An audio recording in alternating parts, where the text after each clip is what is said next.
Allahu Alam. And we're going to continue inshallah from ayah 40.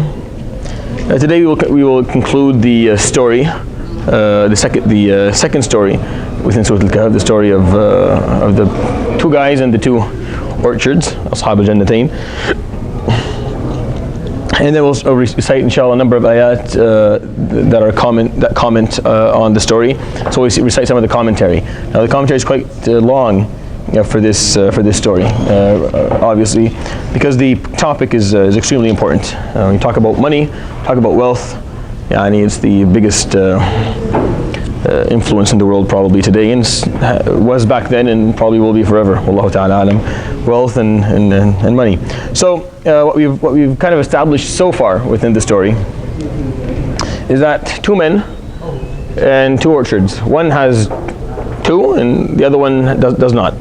One of them is well off financially, quite comfortable as a person, and the other one is not very comfortable. He doesn't have much. The story shows us two conversations that happen between these two men, these two friends, and also shows us one of them, his thought process and what he's telling himself and how he's kind of observing and thinking and reflecting upon the wealth that Allah subhanahu wa ta'ala has given him. And there was a lot of issues or topics that we kind of studied when we looked at it all. But to summarize it and to kind of sum it all up, the one who was given a lot of wealth misunderstood what that wealth represented for him in his life. He didn't read it properly. And instead of seeing this as an opportunity from Allah subhanahu wa ta'ala to do good, to do khair, to help himself and subsequently help others as well, he saw this as a marker of his success, personal success. He saw this as marker of his greatness, and he believed that the money he had was something that he deserved and that he was entitled to it. And because he had that wealth and he had that strength, he didn't like the concept of accountability that was attached to it. So he lost faith in the idea of accountability, and he distanced himself from the whole concept of believing in Allah subhanahu wa ta'ala and the hereafter. And that does happen quite often and quite commonly. When a lot of money is running through one's hands, it's quite common that people distance themselves from faith and distance themselves from religion and from Allah subhanahu wa ta'ala and from accountability and it happens often. Different reasons cause it. The surah doesn't talk about the reasons because different reasons can cause that to happen, but the common denominator is that if there's a lot of money, quite often you'll find that people are not too committed, or they commit themselves to Allah subhanahu wa ta'ala's message on their own terms, based on their own understandings, in a way that suits themselves, not really what Allah subhanahu wa ta'ala had talked about. Because with a lot of wealth, or with money, with large amounts of it, comes a lot of accountability. And that dictates upon the person, upon someone who believes in Allah subhanahu wa ta'ala and is a good Muslim, to use that wisely and to use that for khair, and doesn't allow much of a margin to accumulate wealth and just sit down and look at it and enjoy just enjoying it. That's not an option. So, and it's hard if you're offered wealth. You don't enjoy that. You don't like that idea. You want to have it all to yourself. It's just human nature. We want as much as we can possibly get, and we want it only for us. We don't want anybody else to be partners, or we don't want to share it with anyone. But being a Muslim, understanding the concept of Surat AlKahf is that money is just a tool. It's a means for a purpose, right? For an end. It's not the goal. And the end goal is not money. This is a big problem today with our youth, and I want you to think about this a bit, especially if you have kids, or if you're going to have kids. Kids grow up in this materialistic world, in this consuming culture, right? This consumerism culture, and when they grow up within this culture, what happens is that they start judging everything based on money, because what they see is if you have a lot of money, you have a lot of things, and they judge happiness and well-off based on how many things others have. Because teenagers, they want stuff. They want to have a car, they want to have a PlayStation, they want to have the Xbox, they want the best type of computer, the best phone, they want the best clothing, they want everything they can get their hands on, and if they're not given to them, then they feel that they're not as happy as others who have it. and then they look at the difference between, well, why do they have it and we don't, then they come to the conclusion that it's money, right? Now, how do we fix that? Well, unfortunately, it can't be fixed by one person or by one side of the equation. It needs to be fixed by both. First of all, we're not supposed to give our children or our youth everything that they want. That's not supposed to be how it works. It's not, you're not getting this because we don't have money. No, you're not getting it because you don't need it, and because it's not the right time for you to have it. I have the money for it. I'm just not going to buy it for you right now. And this has to start at a young age. It's not based upon money. Don't tell your kid, well, we can't get that because we don't have money for it. Don't tell your kid that. Yeah, I know that a lot of us think that's a good reason. You can tell, and your kid will say, oh, okay, then you understand. Yeah, he may understand it and stop, whining for it. But you just cause a little problem. You put a seed of a misconception. Because what you told him is, oh, if we had money, I would have definitely gotten it for you. Now, you probably wouldn't have. You probably wouldn't be keen on getting him that item that he wants. But the question is, or the problem is, that if they start associating having things and not having things just based on having money or not having money, then they're going to see happiness and success money. And if they see that to be money, then everything they do, the goal is going to become money. And knowledge, the goal is not money. When you learn, you don't learn for money. Money comes in life just like everything else does. Marriage is a part of life, maturity, puberty, money, it all comes as you move forward. You can work, you make money, but you don't do things with the sole purpose of them being, very few things do you do in life, but the sole purpose is money that is only going to serve yourself. You have to be doing really, really poorly in life. You have to be living in a third world country where you and your family will starve if you don't go and work. Right? In that situation, fine, do what you need to, only for money. But for example, knowledge, right, cannot be attached to wealth. You can't say you study so that you can have money later. No, that's not true. Ilm is not for money. If you want money, then go do something else. Ilm is not the right route for you to walk down. Knowledge is not going to bring you a lot of money. Knowledge, if you don't understand what knowledge is, if you don't see knowledge to be power, to be depth, to be character, to be strength, to be the ability to comprehend, that is not its own goal, its own entity, then no, money comes along and like everything else. Yeah, and if you have knowledge, you're more powerful as a person, hence you can get a better job and you can probably make a bit more money, but it can't be the goal. It's a problem of how we think and how we view it. How are you viewing wealth? What does it represent for you in your life? And what is it going to represent for your kids? Is there an amount that's enough? Right? What are we trying? How much are we trying to get here? For what purposes, and what are we going to do with it? I mean, if right now you're living a certain lifestyle, just because, is that lifestyle that you're living right now only because that's the only amount of money you have? If you had more money, you would have a completely different lifestyle?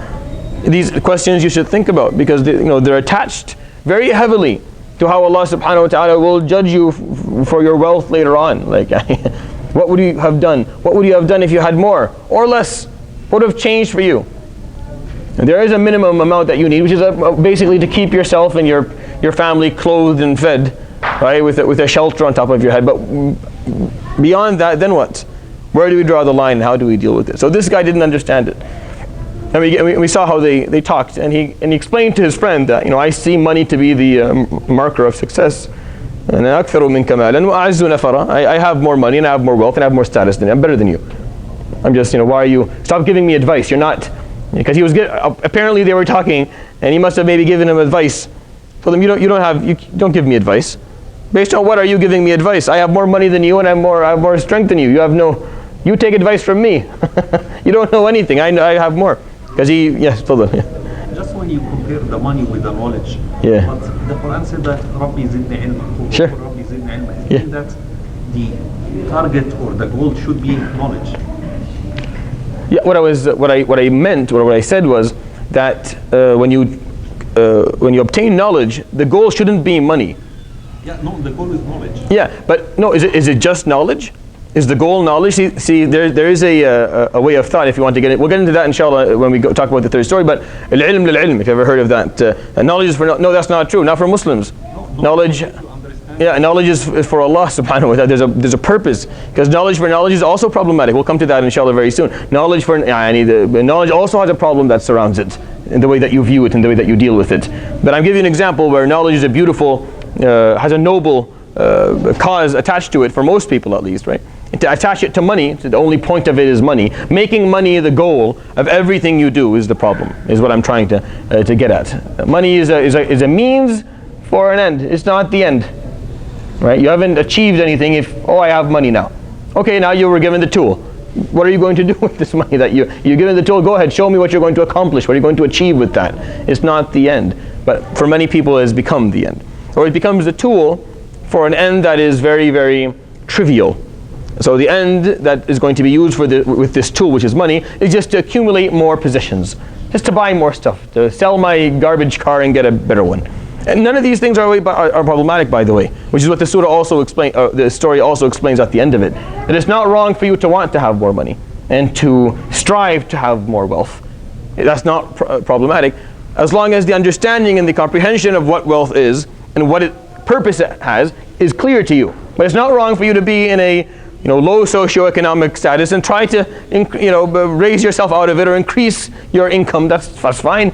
And if you have something that you're tired of or is not working properly, you substitute it and get something that does that. There's nothing wrong with that. And the first ayah that we read today will establish that, so it's clear to you that the guy who didn't have money, he didn't hate money. The friend, one of the two men who was having the conversation, who didn't have much wealth, who was giving him advice, he didn't hate money. He just didn't have much of it. For whatever reason, he didn't have as much as the other guy did. The other guy had a lot, but the other guy had a complete misunderstanding of what that meant. He felt that meant he was better. He was more capable of offering advice than his friend. He felt that he had a better, a heavier saying in things because he had more money. He was worth more. And then he walks into his Jannah and he talks to himself, and we heard what he said. And he loses his belief in accountability, and he feels entitled to what he has. And he uses money for the illusion of financial security. That I'm secure, right? That I'll never be poor again. That's impossible for me to be poor. No, that you never do that. As a human being, if you understand the world, you never do that. You try your best to accumulate wealth and to secure your future. But you know that's only in the hands of Allah subhanahu wa ta'ala. No matter what you do, it's never going to be. Because if you start treating money like that, you can't be generous by default. It's impossible for you to give away wealth. If you're treating money as a reason or a means for financial security for yourself and your family, it's impossible for you to do any khair. Why? Because you're always going to say, well, I need to make sure that I have enough for the next 10, 15 years. What happens if I need enough for the next 25 years? Over the next 50 years? There's no amount is ever going to be enough. And you're going to be, forever cheap. You're going to withhold wealth forever. Because that's not how we were supposed to function. I'm going to give an example here, before we start reading the ayat. An example of insurance. The concept of insurance, whether we're talking car insurance, life insurance, home insurance, any type of insurance. It exists almost universally now in the West and Europe, and it's becoming more and more common and popular in other countries. The concept of insurance, Islamically, is fine. There's nothing wrong with the concept of insurance. Right now in this room, there's 10 of us here, or 15 of us. We're sitting here, all of us within a certain age group, right? Let's say, of course, with exceptions. Let's say we're here between 20 and 40. In Bastuyallah, you can be between 20 and 40. You can all enjoy. You can be between 20 and 40, right? Statistically, and statistics and epidemiology is a science. It's not. You're not reading. مش قراءة فنجان. It's not just guessing and. It's not a pseudoscience. Statistics is a science, and it tells us that only a certain percentage of people between 20 and 40 die. Right? Only a certain percentage. The problem with people who die between 20 and 40 is that usually they are young and they have young families, and they leave behind them a family that needs a lot of support still. Now, if we all came together and put in every month a certain amount of money, that amount of money was going to be left for if as in death need some sort of that is a surah, that is a example of Muslim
refuse it for the right reason. Right? It's not enough to do the right thing. It's more important to do the right for the right reason. It's not because we're supposed to have tawakkul. You do have tawakkul. Actually, if we understood Islam properly, the Muslim community would have more methods of insurance happening for them. We would have different things going on to ensure that our brothers and sisters were taken care of in different difficult situations that could happen to them. We would do that. That is a monument of our tawakkul, because we know that there's nothing we really can do that can secure the future 100%. That's not how life works. If you understand Islam, then you understand that from Allah subhanahu wa ta'ala. However, the method that is done here,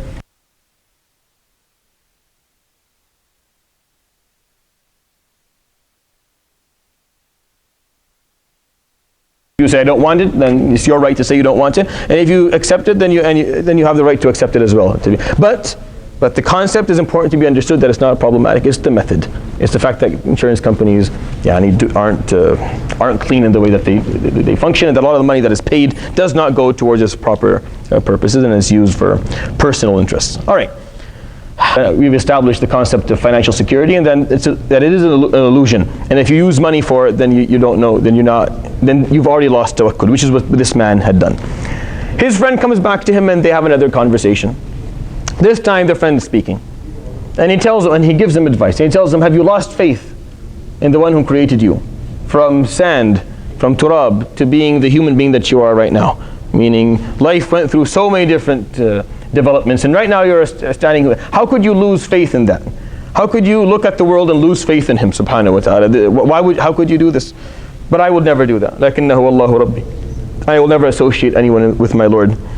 What you should have done is, when you entered your orchard, instead of saying those things that you said and thinking in the way that you thought, you should have said, Ma sha Allah, la quwwata illa billah. This is the will of Allah subhanahu wa ta'ala. None of it would have been obtained or would have existed if it wasn't for the strength and the will of Allah subhanahu wa ta'ala. That's what you should have said when you walked in, knowing, see, you're explaining to yourself that this is His will. I couldn't have obtained it if it wasn't for His strength subhanahu wa ta'ala. It wasn't my strength, it was His strength subhanahu wa ta'ala. Right? Ma sha Allah, la quwwata illa billah. In tarani ana aqalla minka malan wa walada. If what you saw when you looked at me is that I am less fortunate than you, I have less money and I have less strength, right? Then at least what you should have said was that, Ma sha Allah, la quwwata illa billah.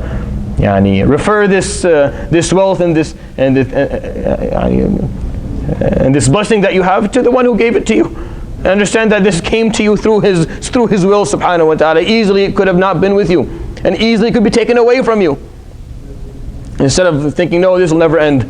I'm secure. I'm not going to be accountable. I'm entitled. And you lose your faith. I don't think there's going to be Yawm al-Qiyamah. I have no reason to think about it. Subhanallah. All right. Now this man hasn't finished his advice, meaning the friend who was talking, he gave these two pieces of advice and he's still not done. So he's going to give the third one, or he's going to say a third statement here. This third statement is important for us as Muslims to understand the weight and the importance of wealth in our lives. So we start from ayah number 40, inshaAllah, Surat AlKahf.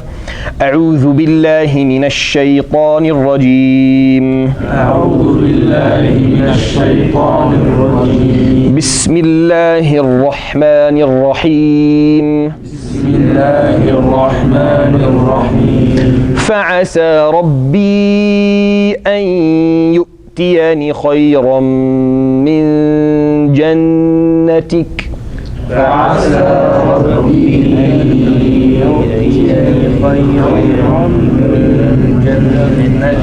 ويرسل عليها حسبانا من السماء.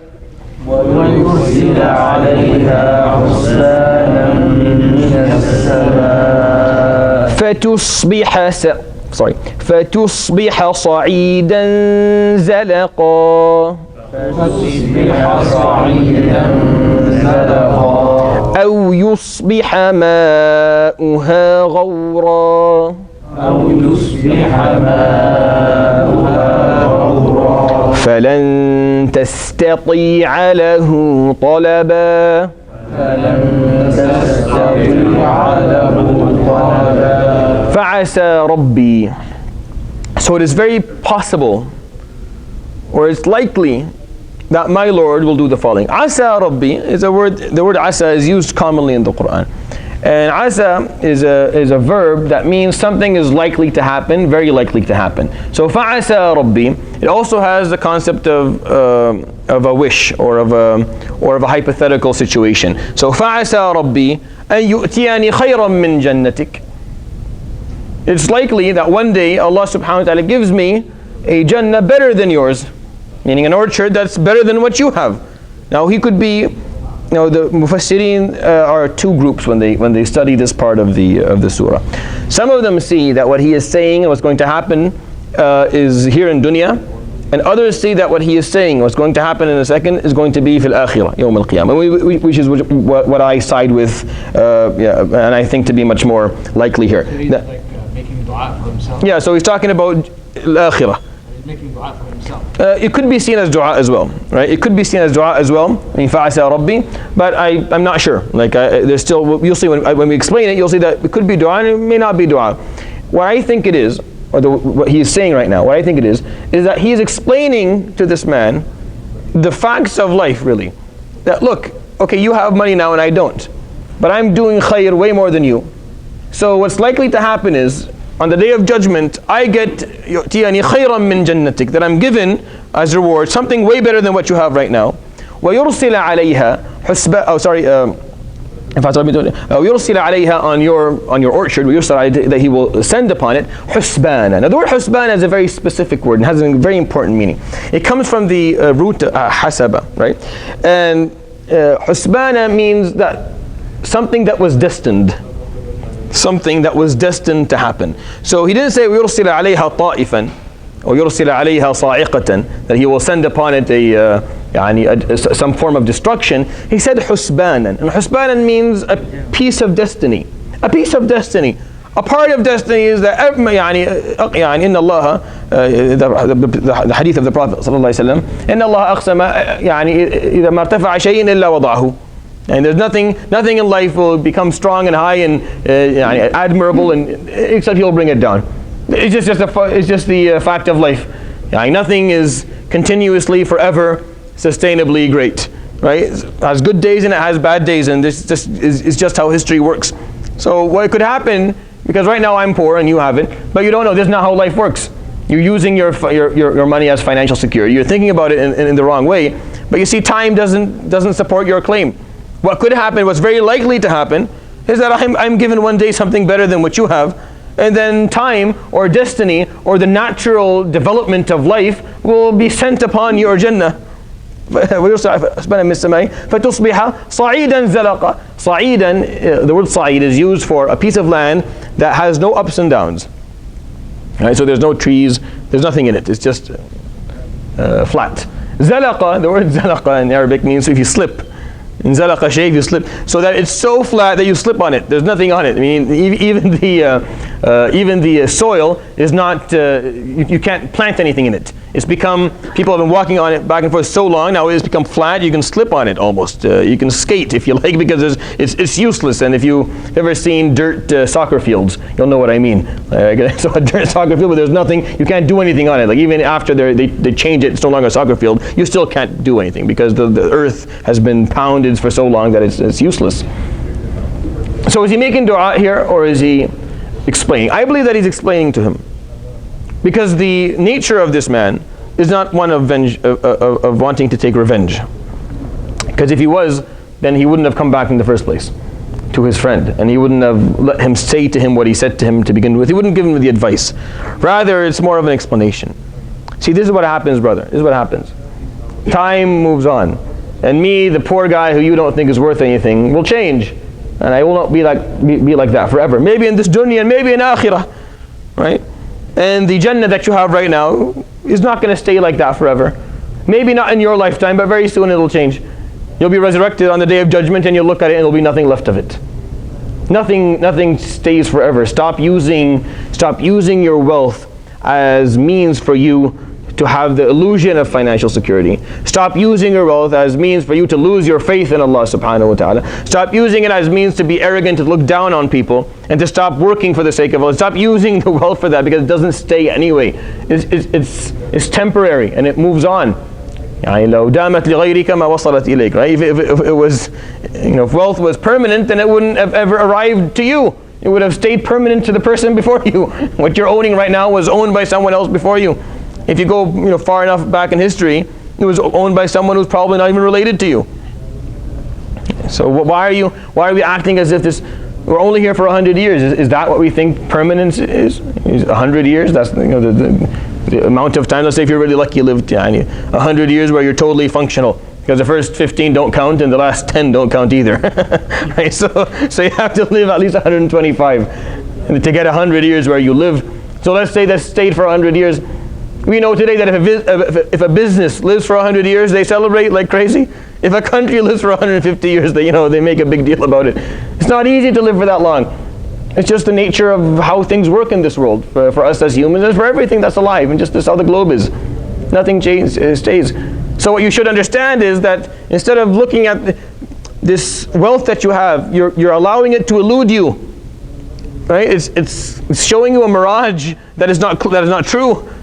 You're losing perspective because of it. Yet it's only here for such a short period of time, just as you're letting it obscure your understanding and comprehension of things. You've let it change your perspective towards Allah subhanahu wa ta'ala, towards your life, towards security and tawakkul, and towards everything that matters in success, and how you're supposed to deal with other people, and your purpose of life and your obligation towards your community. You've lost it all because you have a bit more wealth. So he's explaining, what happens is that the one that you look down on today and say, look, he has nothing and he's worth nothing, a day will come where he has more than you have. He will outrank you, specifically, the one who looked down on him, specifically, you look down on him, he will outrank you. And you will look at him and you will find that he is better than you in every way. And you will not find a field where you can say, oh, but I'm better than him in that. Because that's how we justify, specifically if you live your life always comparing yourself to others, and that's your focus, you want to be better in that, in a worldly manner, then you're always going to look at someone, if he's wealthier than you, then you look at other parts of life. You look, maybe he's not as knowledgeable. Oh, he doesn't know much, so I'm better than him because I know more. But if let's say he has more money and he's more knowledgeable, well, you look, maybe you look for an ethical problem. Maybe he doesn't, practice in a certain way. Oh, look, he doesn't know how to pray. I know, I'm better. And you keep on looking for ways to say that you're better. To be honest, people like that, once they hit someone who is better than them in every way, they get depressed, and they stay depressed for a while, or they become very, very jealous, and they start working towards others.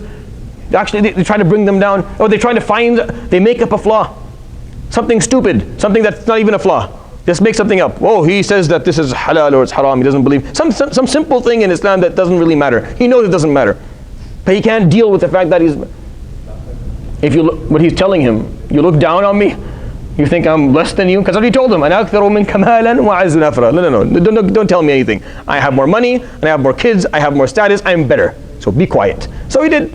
But you don't know. Life doesn't work like that. One day, I'll have better than what you have. خَيْرًا مِنْ جَنَّتِكَ. Better than your orchard. Not better than all orchards. No. Better than yours specifically. Meaning you don't know. It's very likely that Allah subhanahu wa ta'ala makes me outrank you in every way. And then you have to accept that you're less. Why this? Because you weren't supposed to think like that in the to begin with. You're not supposed to let money be the measure of success. You shouldn't allow money to be the reason for you to think you're better than other people, or less than other people, for that matter. Money is not the indicator. It doesn't mean anything. So you have more money, that doesn't mean anything. Or if I have more money, it doesn't mean anything either. It doesn't mean that I'm better or you are better. Karama bit taqwa. Being better or less is a matter of piety, and that's only Allah subhanahu wa ta'ala knows about that. So we're really left shooting in the dark here. So maybe we just put away our guns. Because you don't know. I don't know. As far as I'm concerned, we're all equal. Maybe if you want to be on the safe side, well, everyone's probably better than me. And that way you're on the safe side. That way you're on the safe side. Inshallah, everyone's doing better than I am. Alhamdulillah, inshallah, I'll benefit from my friendships with them. And Yawm al-Qiyamah, if I'm at this level, inshallah, they're better than me and they take me up a bit. Why should I pull people up? Inshallah, people pull me up. On the Day of Judgment, try to benefit from as many people as you can. Right? Because that's being selfish, but being selfish for the long run. Being selfish in the long run, not in the short one. But this is what happened to this person. He misunderstood. So I don't believe, so yes, it could be understood as dua. But I don't think it's dua. I think it's more of him explaining to him, because it's a very clear concept. You don't know. And then what you have, because the word husbanan is what gave it away to me. The word husbanan has a very specific understanding. It means a piece of destiny, a change of destiny. وَيُرْسِلَ, he will send upon it, يُرْسِلَ عَلَيْهِ حُسْبَانًا مِنَ السَّمَاءِ, destiny from the sky, something that was destined to happen to it one way or another. And then it goes from being fruitful and prosperous and beautiful to nothing. Could it be beyond belief? Could it be beyond belief, like something you never... Yeah, exactly. Well, probably it is. Which is probably what he meant here. That if you're thinking about it, like, no, I've calculated everything. There's nothing that can happen to my orchard. You can't do that if you understand. If you're a Muslim, if you're an intellectual human being, you know that's impossible. It's impossible. You can't calculate everything. You just can't. The margin of error is too large. You can just try your best and tawakkal ala Allah subhanahu wa ta'ala. The end of the story itself is beyond belief. Like Exactly. what happened, Yeah. Sa'id al-Zalaqah, Yeah. all of that, that's beyond. So the ayah we're going to read now is going to show us the wealthy guy. It's a snapshot of something happening to him. Now, like I said, some scholars believe that that happened to him in dunya, just like his friend told him that this is very likely that would happen in life. So stop thinking that way, stop acting like that. Understand what money is there for to begin with and stuff. And some people today, scholars said, it happened Yawm al-Qiyamah. I side with that more. Some people have wealth and it stays with them until they die. They never lose it, but they'll lose it. You think when they're resurrected, they don't want to have the same amount of wealth? When they come back to life, you don't think that they would like to still have the same status and the same importance? Of course they do. But they come back to life and they watch it disintegrate in front of their eyes. And they watch it fall to pieces. And nothing's left. And they have to sit there and just thinking that I depended heavily, almost exclusively upon that piece of wealth that I had. And then when you watch it fall to pieces, now the thing you depended upon is no longer there. And it's very hard to function. It's very hard to make sense of life. And it's very hard to find security. Right, so we'll recite the ayah inshallah and I'll explain the concept. وَأُحِيطَ بِثَمَرِهِ فَأَصْبَحَ يُقَلِّبُ كَفَّيْهِ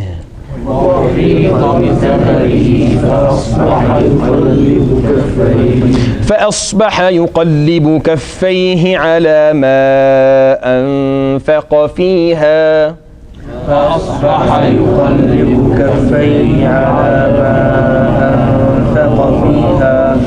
وهي خاوية على عروشها ويقول يا ليتني لم أشرك بربي أحدا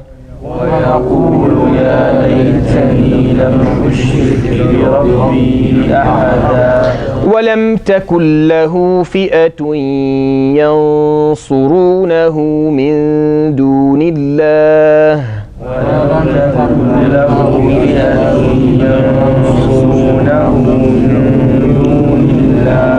وما كان منتصرا هنالك الولاية لله الحق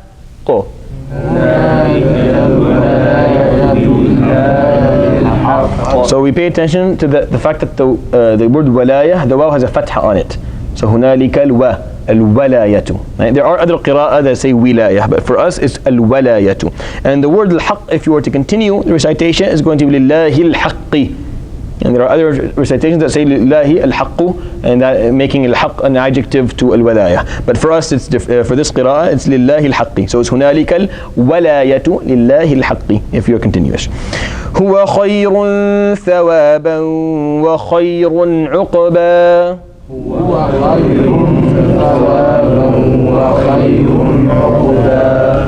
وأحيط بثمره, and then he was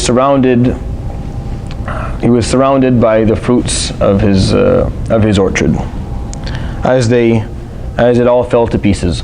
And this is why I think it's Yawm al-Qiyamah, because الإحاطة بالثمر is one of the things that happens on Yawm al-Qiyamah. What happens is that the trees will drop their thimar, meaning all the fruits will drop from the trees on the Day of Judgment. So basically he's there and he's watching as everything is falling to pieces. As the world that he knew that he lived in, that he identified with, that he felt he had some control over, right, started to fall. And nothing, he couldn't control anything. And his fruits were now on the ground, probably too early for the time that they should be. Sitting there, you can almost see him as everything's falling, hitting the ground, ruined. As the trees are being destroyed, everything is going, being taken out. فَأَصْبَحَ يُقَلِّبُ كَفَّيْهِ. يُقَلِّب is to turn, and كَفَّيْهِ, this is the kaf, the palm of the hand. So it's an Arabic figure of speech. So when you are regretting something, right, or you're feeling loss, that فَأَصْبَحَ يُقَلِّبُ كَفَّيْهِ. Right, you feel like everything you did was for nothing. It's all gone, right? So he's sitting there, فَأَصْبَحَ, he starts doing this. As he watches with his own eyes everything being destroyed. وَهِيَ خَاوِيَةٌ عَلَى عُرُوشِهَا. خَاوِيَةٌ comes from the concept of khawa, which is something being empty from the inside. Right? So the crust is still there, but the inside is empty. Al-khala is complete emptiness. There's nothing. Al-khawa is emptiness from the inside. Right? So, and this is why I'm trying to, I think it's going to happen Yawm al-Qiyamah, because Yawm al-Qiyamah, these concepts happen then. Allah subhanahu wa ta'ala allows simple things to be left of the world, but all the actual, everything is taken out from the inside. And ala urusha, al-urush are trellises, basically where when you have vineyards, right? So there's a trellis where the vines would go up, and so they can move in different directions, and the grapes would kind of fall from under. So وَخَاوِيَةٌ عَلَى عُرُوشِهَا is empty from within its trellises, meaning maybe the stalk is still there, but there's nothing left inside of it. It's dead. You can still see the remnants but it's dead. يَقُول, and as he's going like this, looking, he's surrounded by the ruined fruit. Every tree is empty from the inside. It's destroyed, khalas, it's dead. And he's feeling the regret of that moment. يَقُول يَا لَيْتَنِي, I wish لَمْ أُشْرِكْ بِرَبِّي أَحَدًا, I wish I had never associated anyone with my Lord. Wallahu a'lam, it could have happened in dunya very easily, right? Or this could be a moment of Yawm al-Qiyamah. Based on the two ayat that come next, I think it's Yawm al-Qiyamah, but it could be here in dunya. Either way, the lesson is the same. Either way, the lesson is not going to change. But it's just important for you to understand that this ayah is not, and that's why I focus on that. It's important for you to know that this ayah is not telling us that everyone who has a lot of money and doesn't believe in Allah before he dies is going to lose everything. That's not Allah. Okay, that's just not Allah. He never promised that, subhanahu wa ta'ala. That's not what happens if you live on earth and you read history. You know that's not the case for a lot of people. A lot of dictators, live and die in their wealth, and they don't actually, this doesn't happen to them, but it happens to all of them on Yawm al-Qiyamah. They all have to deal with this on the Day of Judgment. They all have to finally wake up to this reality. Because let's say that we all pass away, inshallah, after a long life of good deeds. When you die and you wake up again, you expect when you're back on the same place to have something there waiting for you. You still, that your life is still somewhat the same. What you worked for still exists. The wealth that you had is still there. The status that you have. You hope for that at least, because if you wake up and there's nothing, then why did you wake up? But this is going to be very scary. So they wake up and Allah subhanahu wa ta'ala allows them to see the disintegration of everything that they had. They get to watch it and they get to see it. Why? Because if they had lived their lives depending on that, building their self-image and self-worth on the wealth that He gave them, well, that's going to go away right now. That's going to end right now, right here. Hopefully, you built your self-image and self-worth on something different. Hopefully, you built your confidence in who you were as a person, not on money, on wealth, and on possessions, rather on something a bit more profound. Maybe, hopefully you built it upon the relationship you had with Allah subhanahu wa ta'ala, the good deeds that you did. Maybe you built it inshallah on the use of the money that you had. What you did with it, rather than what you accumulated for yourself, which are different things. For this man, أُحِيطَ بِثَمَرِهِ, when it was destroyed, he just sat there, feeling totally empty. This is the act of emptiness. I have nothing. Everything I had, yes. What does عَلَى مَا أَنْفَقَ فِيهِ? أَنْفَقَ فِيهَا means what he spent on it. So he's feeling regret on every penny that he spent on building it. Right? So this kind of even makes it a bit more, Jazakallah khair, because I think I missed that. he feels regret on every penny that he spent on making it, because Could it be also effort? or infaq is both money and effort and emotion and time and thought and everything that you can have. But it strengthens the concept that to him the orchard was not a tool, it was not a mean, it was a goal. He spent whatever he had to make it what it was, because that was his goal. His goal was to possess it, to have it, because it meant something to him different than what Allah subhanahu wa ta'ala wanted it to mean to him. So he spent on it a lot. He put his time, he put his money, he also put his hopes, right? He also spent his hopes on it, hoping that this was going to be his salvation, this was going to be his security, this is what he was going to need, and this was going to be the means for him, or the reason for him to be better than others, to feel accomplished more than others, to have a better life, better status. And when it was gone, he had nothing left. However, the Muslim, ما ينفق فيه المسلم, what the Muslim spends for the sake of Allah subhanahu wa ta'ala, whether from his time or his money or his effort or his emotions or of his knowledge, he does it for the sake of Allah. There's no actual thing that you can't destroy it, because it's infinite, because it's khayr, because it's goodness that goes to him subhanahu wa ta'ala, and he preserves it for you. So whatever falls from this world, it's not going to make a difference. Right? So nafaqa. Yeah. Is that invest? Because nafaqa in Arabic come from something nafaqa, mean that destroyed or died or. Oh, I mean the Arabic, the actual. Yeah. So nafaqa shay'u, meaning that it passed away or it died. But here that you mean that's more towards. So anfaqa is very different than nafaqa. Very commonly, when you add, when you take a 3-letter root, and then you change and you make it a 4-letter root. So you you add a letter to it, then sometimes you can make them meaning the opposite. So anfaqa would be different than nafaqa, but they do share a concept that something is passing away or leaving or dying off for something else. So when you لما تنفق, when you spend money on something, you are fixing the thing that you are sending the money towards, but your money itself is going away. So it's as if it's dying. So the concept is still there, meaning something being depleted for something else.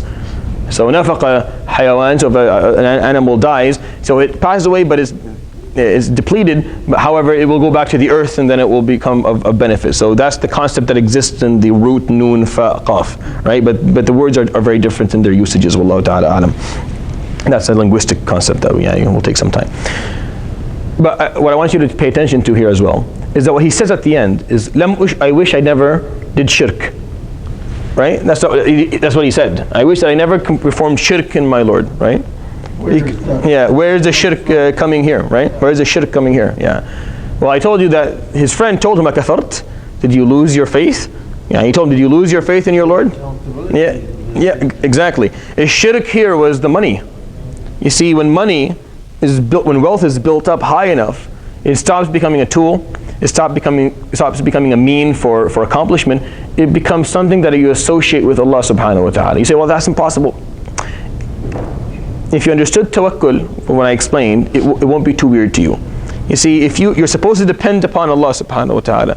If you stop depending upon Allah, you depend on your money, then that's a form of shirk. That's a form of shirk. It's not open. It's not public, it's not something that you will stand by, but it's a form of shirk within your psychological understanding of what Islam is to begin with, or who Allah subhanahu wa ta'ala is to begin with for you. When you depend upon something more than you depend upon Allah subhanahu wa ta'ala, or you equalize it with Allah subhanahu wa ta'ala, then that's shirk. That is shirk. That's why I told you, whether you have insurance or you don't have insurance, that's not the problem. The problem is, do you depend upon Allah subhanahu wa ta'ala and only Allah or not? If you do, it doesn't matter what we offer you as to help you out, whatever forms of social togetherness that we, or financial support that we show each other. Doesn't make a difference. If you in your heart depend upon Allah subhanahu wa ta'ala only, and if you don't, you'll always find something else to depend upon. You'll always find someone else to depend upon besides him subhanahu wa ta'ala. In this example, he was given extra money. And he probably wasn't like that before, but when he was given the money, he started to shift.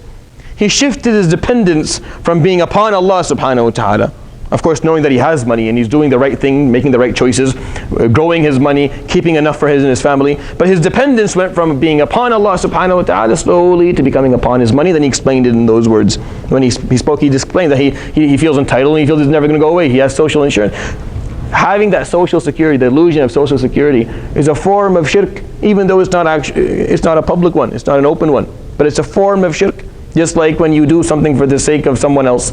If you pray in your, it's not just for Allah subhanahu wa ta'ala. There's somebody in it. There's some, a concept of showing off or showing. It has some shirk, but even though it's not openly shirk, So it seems like it's a very thin line. Yeah. Sometimes you say, let's save for a rainy day, right? Yeah. And now you're depending on that for a rainy day. So how do you?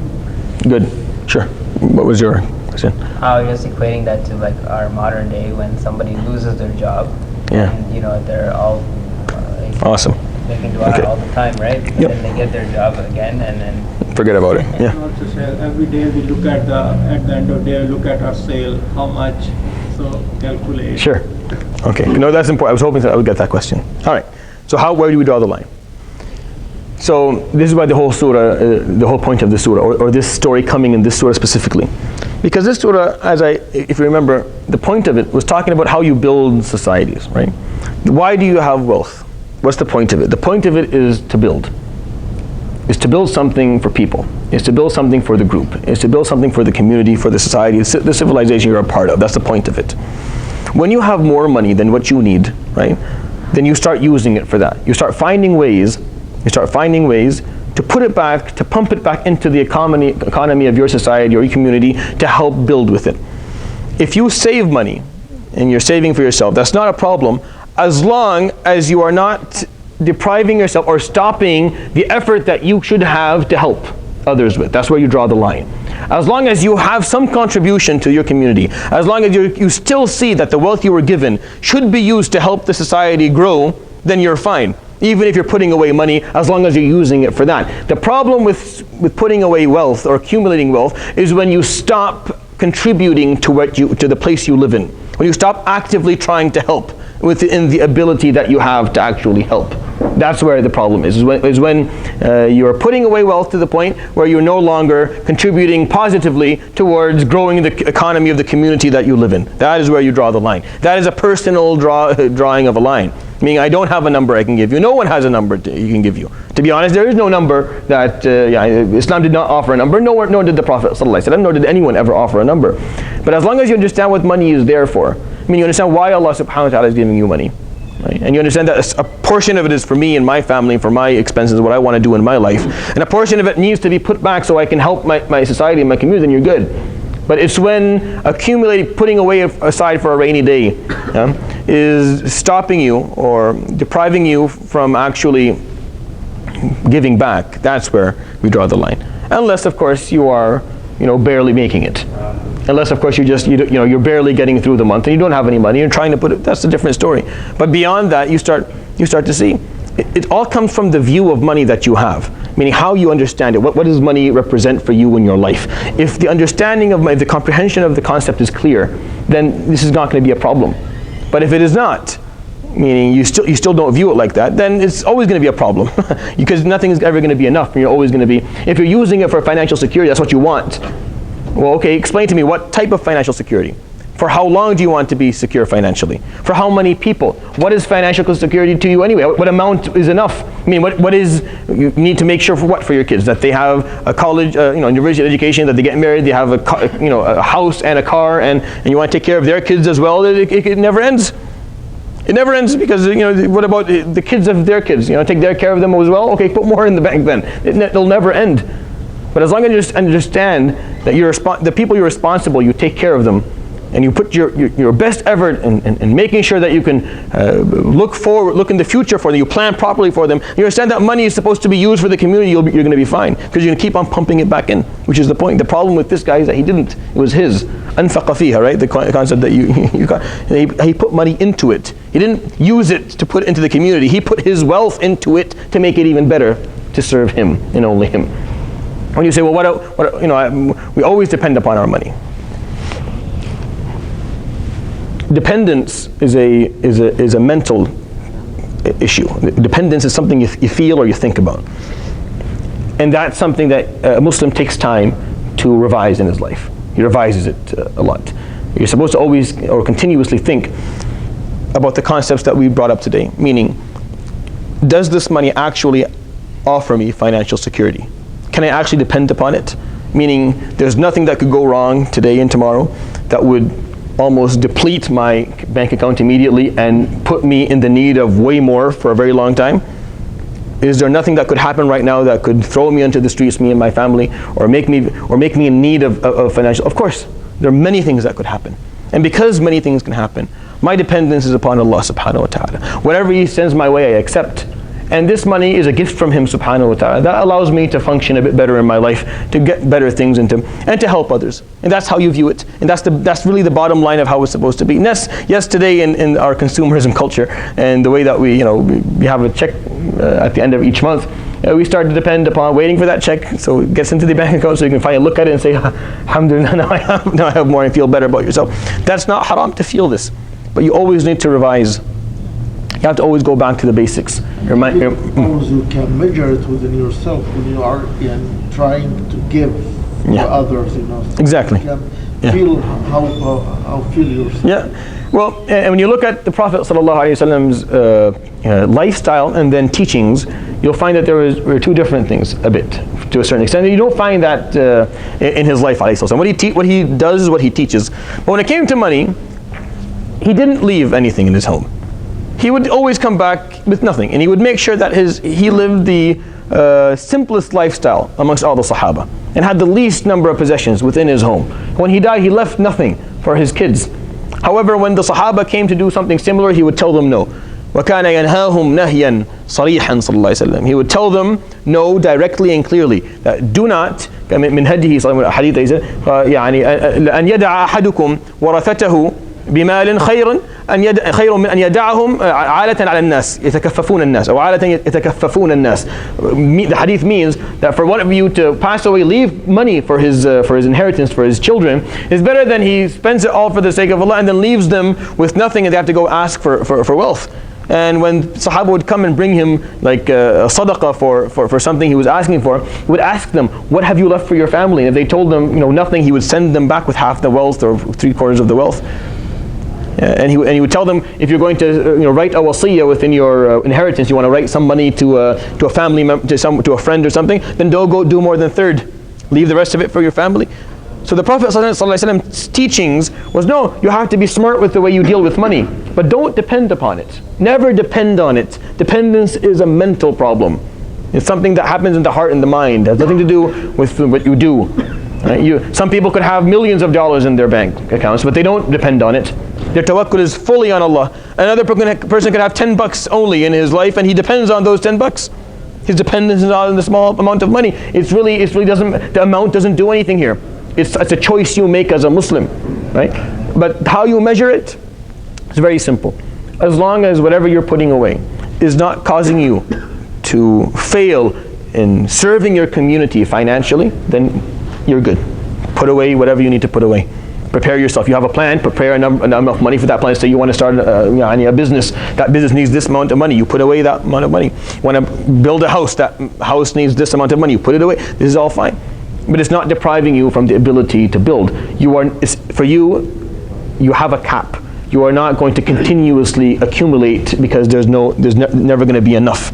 And you don't use it. You don't use this wealth that you have as means for security, for financial security. And you depend upon it, or you depend upon Allah subhanahu wa ta'ala. And this is basically what the story teaches us. And this is basically what the story is saying. And this man, the good friend, the poor friend financially, told him, look, nothing stays as is. Nothing stays as is. People change. I am poor today, I may have something better than you ever did. And destiny will come to you, and it'll take away what you've got.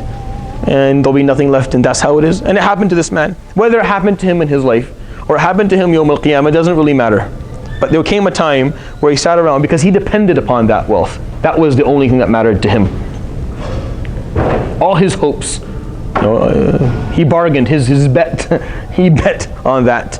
And when that failed, when his wealth failed, he was left basically with nothing. The ayah after it, وَلَمْ تَكُنْ لَهُ فِئَةٌ يَنْصُرُونَهُ مِنْ دُونِ اللَّهِ. And there was no one, there was no group, there were no friends, there were no associates who helped him or aided him, right, away from Allah subhanahu wa ta'ala, or besides Allah subhanahu wa ta'ala. We'll wait for the adhan, inshallah, then we'll continue. He wasn't against having more wealth. He didn't hate having more wealth. No, maybe one day I have more wealth. Maybe that, but you need to understand that happens. That's how life is. That what you have today does not protect you from changing. The difficulties of time and the changes of time. It's like if I don't have much now, things will change for me. Don't get depressed and lose hope. Things change. And if you have a lot, that doesn't mean that you're immune. You're immune from the changes that happen in life. That's not what money is there for. It's just a gift that Allah subhanahu wa ta'ala gave you. Use it well. Use it wisely. Use it properly. Know that you're going to be asked about it Yawm al-Qiyamah. That's all it is. It's not means for you to make sure that you're going to be totally safe in this world forever and ever. That's not its function. That's not what it's here for. Right? It's just there to aid you. So for him, he said, I wish I never associated anyone with Allah.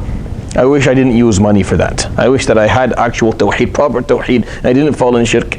But وَلَمْ تَكُنْ لَهُ فِئَةٌ يَنْصُرُونَهُ مِنْ دُونِ اللَّهِ. He didn't have a group. There was no posse that granted him victory or aid because of what he did besides Allah subhanahu wa ta'ala. وَمَا كَانَ مُنْتَصِرًا. And he did not find aid and he did not find victory. I mean, he stayed, and this is why I think it's more Yawm al-Qiyamah, because وَمَا كَانَ مُنْتَصِرًا, and he was never going to find aid and he didn't find aid.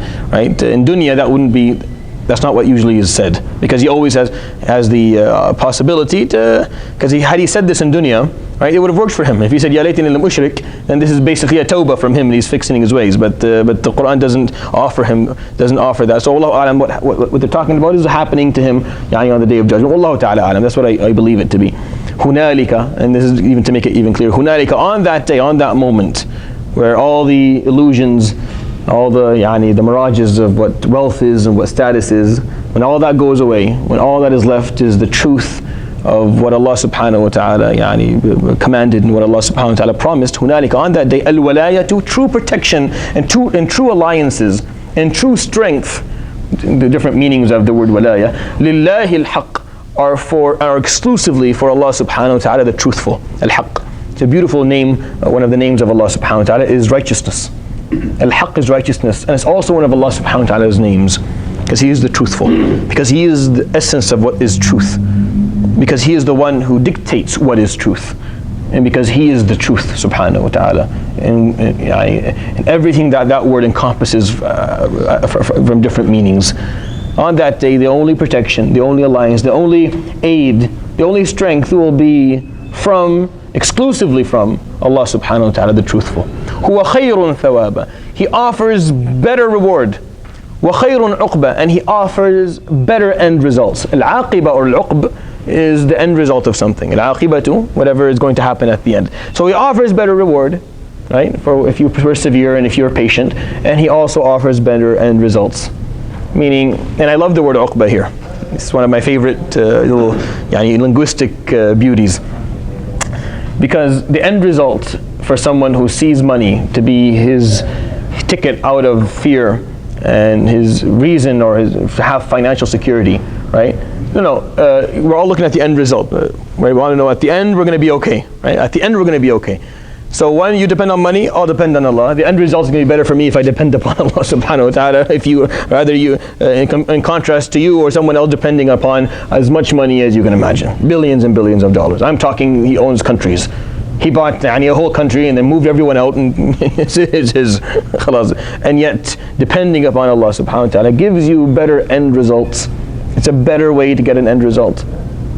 Understand the idea? It's a beautiful little, because that's what money sometimes is used for. And this is the problem of this guy. He thought this was going to give him a better end result. If he depended upon his wealth, if he depended on what he had, then things were going to turn out better for him. It's all about the turnout, isn't it? Right now you're alive. Right now, are you worried about right now? No, you're alive. You're fine. You have some food in your stomach. You're healthy. You're breathing. It's fine. It's all about the end result. It's all about how it's going to be 20 years from now, or 30 years from now, or 50 years from now. Whatever it is that we're thinking, however far down the road we're trying to fix things for ourselves and our families. Allah subhanahu wa ta'ala, the truth, the essence of the truth, Jalla Jalaluhu, He is the one who offers better reward for everything you do. And He offers a better end result. It's a better package. Basically what the ayah is saying, it's a better package. The deal is better.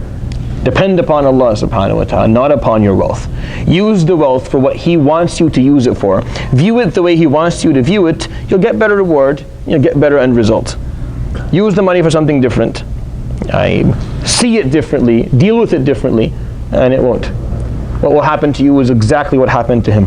وَأُحِيطَ بِثَمَرِهِ فَأَصْبَحَ يُقَلِّبُ كَفَّيْهِ.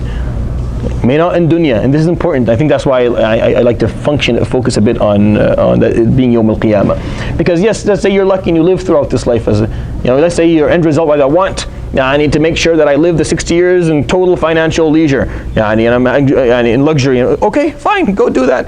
But when you come back again, then what? When you come back, then what? Then what are you going to do? Oh, you didn't think that far down the road, did you? That part wasn't planned for properly. Because then you're going to say, oh, okay, just go back to my. It'll be destroyed. It'll be brought down, and you'll sit there. Ya laytani lam ushrik bi rabbi ahada. I wish I never associated anyone with Allah. I wish my dependence and my belief and my sense of security came from Him subhanahu wa ta'ala, not from what He gave me. from Him Jalla Jalaluhu, not from what He offered me and then He'll take away. Not from the mirage, the temporary wealth that didn't actually stay with people before me for it to stay with me. That's why the end of it, وَلَمْ تَكُنْ لَهُ فِئَةٌ. There was no one there to support him, to aid him, to stand by him when he opposed Allah subhanahu wa ta'ala. And he didn't find aid, and he never found victory from any other sources on that day. True protection, true strength, true alliances, true aid comes from only Allah subhanahu wa ta'ala, the truth. هُوَ خَيْرٌ ثَوَابًا وَخَيْرٌ عُقْبًا. From Him comes the best reward, and from Him comes the best end result. Better than depending on anything else. That is the end of the story of صاحبي الجنتين, and the ayat inshallah that will start next week will be the commentary on that story. They're very rich ayat, and they're very beautiful, and you'll find a lot of meanings within them. If the story itself didn't give you clarity on wealth, then the ayat to come will give you clarity, and give all of us inshallah a lot of clarity. There is a small possibility that next week I may not be here, I may be in Ottawa.